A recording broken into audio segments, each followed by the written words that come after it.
Hello everyone, this is Misha from Made Up Research, and today we're going to be talking about the new Catrice Era of Senses collection. The whole collection that they had did not make it to Czech Republic, and I was very sad to find that out because all of the products looked really good. What we got was just like a subset of the products, so I have 3 here with me today and I want to give them some space, talk about them, show them to you, and see if this collection is worth the money. Now, first thing I'm going to show you and what I'm going to apply as well is the Catrice Extreme Blur Mattifying Primer.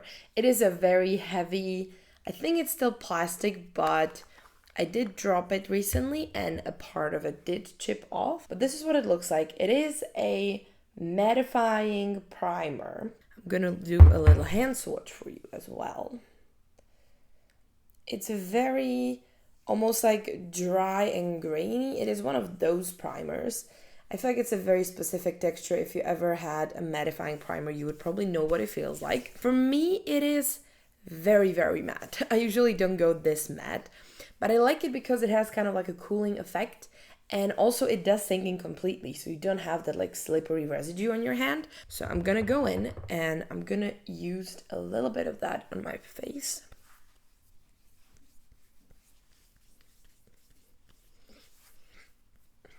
If you prefer a more matte look, I feel like this is going to be amazing for you. Same thing if you have oily skin.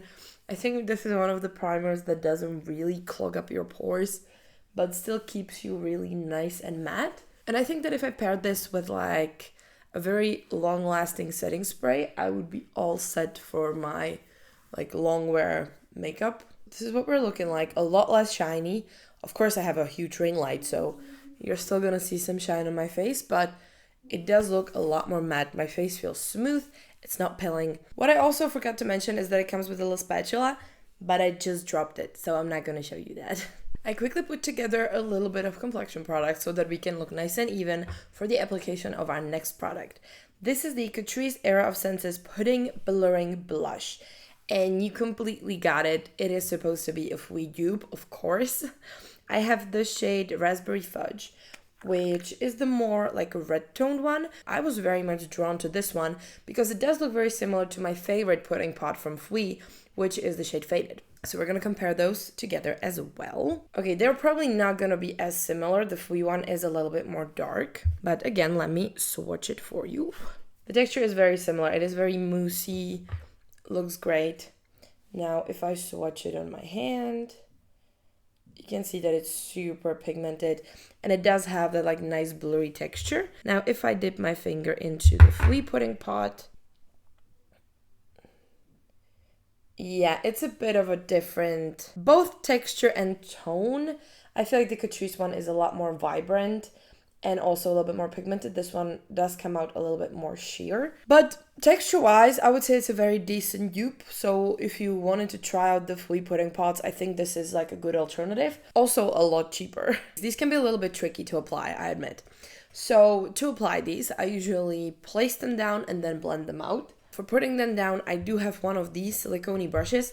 This is not the original Flea one, but it does work pretty well. What I would do is just tap it in and then place it on my cheek. Or you can do it with your finger, but I hate having dirty fingers. And now I'm just gonna take like a stippling brush and blend this out as far as I want. It does blend out really nicely.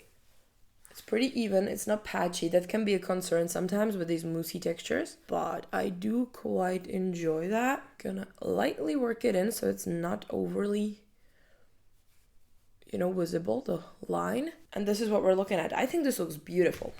The other thing you can do if you don't want to go in first is you can grab your brush and then like work it in your hand and then go onto your face.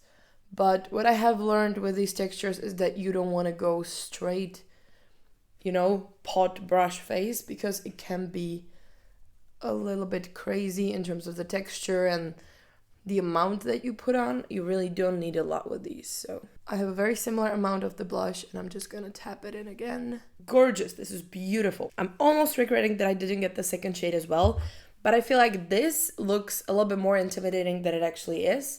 You can see that it's not that super dark on my complexion. So this is definitely a good dupe in my book. Alright, so I finished the rest of my face with just a little bit of bronzer, a little bit of highlighter, some brows and mascara. And now it's time for the last product, which is the Catrice Peptide Bliss Glossy Lip Balm. You have probably seen them all over the place. Peptide lip balms are everywhere, tinted or not tinted. It's like the most common product everywhere now. So I wanted to see what is their spin on this formula. I have the shade Blissberry, which is the most pink one they had. It does come with this like nicely shaped applicator, and it is surprisingly pigmented.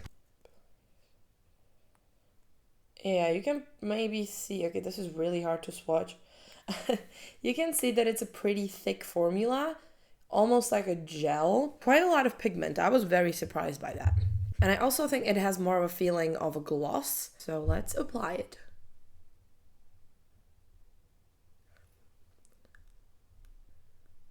Now the application is a little bit finicky because it is quite pigmented and the applicator is a little bit big. So if you have very small lips, maybe line them or something. To me, this is a little bit complicated to apply. However, it feels wonderful. It's very thick, it's very glidey, it's not sticky, and it does feel like a very luxurious gloss, which I feel like these sometimes can when they're formulated well. And I do quite like it, and I do like the amount of the pigment, because it's not just like a glorified lip balm like many of these are.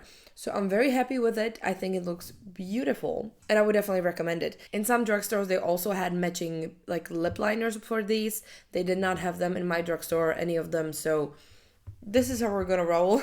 I do really like it. I think it's a beautiful lip balm. Overall, I would say that this collection, the entirety of it, not just the things that I got, were like a nice spin on the very commonly viral, hyped up products that are appearing everywhere. Like nowadays, everything has been done, everything has been tried, and brands are trying out more fun textures, you know, slightly different spins on things we already have. So I like that a drugstore brand was capable of taking all of these things that are becoming viral and giving them to us in a very affordable price so that we can experience all the different textures and all the different things that are currently being really hyped up. I would recommend all of these products. The matte primer is not really for me personally because my skin is not that oily and I don't really go for like a super matte flat look, but I do like the texture of it and I do like the effect of it if it's something you're looking for. Blush I like very much. It is very similar to all the flea pudding blushes that I already have and love, and I love that it's in a very affordable price range. And the Peptide Balm is very nice. I kind of regret not getting a different shade because I'm not really sure about the pink, but it is a nice pink. I'm not gonna be mean to it. And that is it, my friends. So if you enjoyed this little makeup review, give this video a like and subscribe to the channel if you want to see more, and I'm gonna see you in the next one. Bye!